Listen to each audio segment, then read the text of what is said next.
And here's Angus Taylor, the Shadow Treasurer. Let's take you live to get the Coalition's response.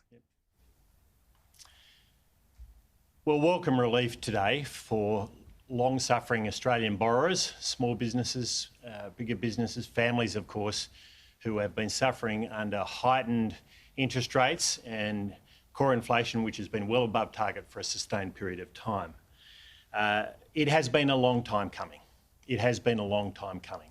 We've seen interest rate cuts in peer countries around the world of between 1% and 2% in countries including Canada, the US, Europe, New Zealand, and Australians have been suffering in the meantime with high interest rates. And in the course of the last 2.5 years or so, since interest rates have been rising, a typical Australian household has paid an extra $50,000 in interest rates than they had expected to pay. And that has been a huge impost, of course, on Australian families who have been doing it very, very tough. Now, despite the welcome cut today, it's a long journey back to the standard of living Australians had when these interest rate increases began. We've seen 12 interest rate increases under Labor and one down now, but we've also seen the biggest collapse in living standards in our history. It has been completely unprecedented. It's also been unparalleled relative to other peer countries around the world. The living standard collapse in Australia has been bigger than peer countries around the world.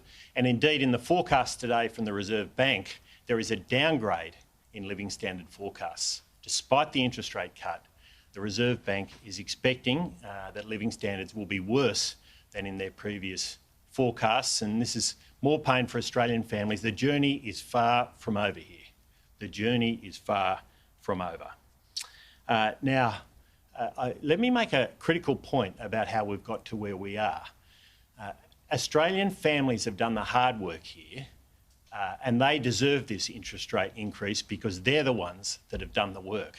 To get interest rates down, demand has to come into balance with supply, and we've seen rapid growth in public demand, rapid growth in government spending, but indeed we've seen households tightening their belts.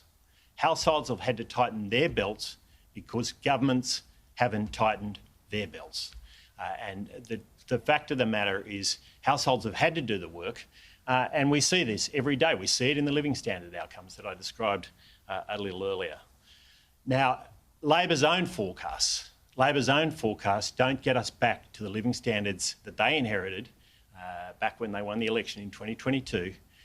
They don't get us back to those living standards until 2030. With further downgrades today, it's a long way back to where Australians were when Labor came to power.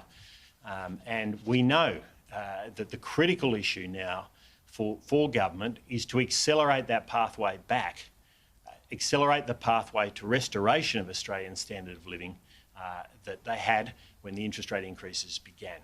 That means beating inflation once and for all, sustainably beating inflation. It means making sure government does tighten its belt, that it grows spending at a manageable rate, not at the rapid rate we've seen in recent times. 36,000 additional Canberra-based bureaucrats. That is not how you sustainably beat inflation. It does mean boosting growth and making sure there isn't red tape being wrapped around small businesses who are trying to invest and create jobs, take risks, all the things that businesses have to do to create opportunities for themselves and for all Australians. It does mean making sure we've got cheaper, more affordable energy for all Australians, getting the underlying cost of energy down in this country. And it does mean, of course, making sure that there are affordable homes for Australians, breaking those infrastructure bottlenecks as we've outlined with our $5 billion fund to make sure those critical bottlenecks that are holding back the supply of housing are fixed and we get that supply really moving. We have had a very, very tough 2.5 years for Australian families. Australian families are poorer than they were 2.5 years ago. We cannot afford another 3 years like we've seen over the term of this parliament.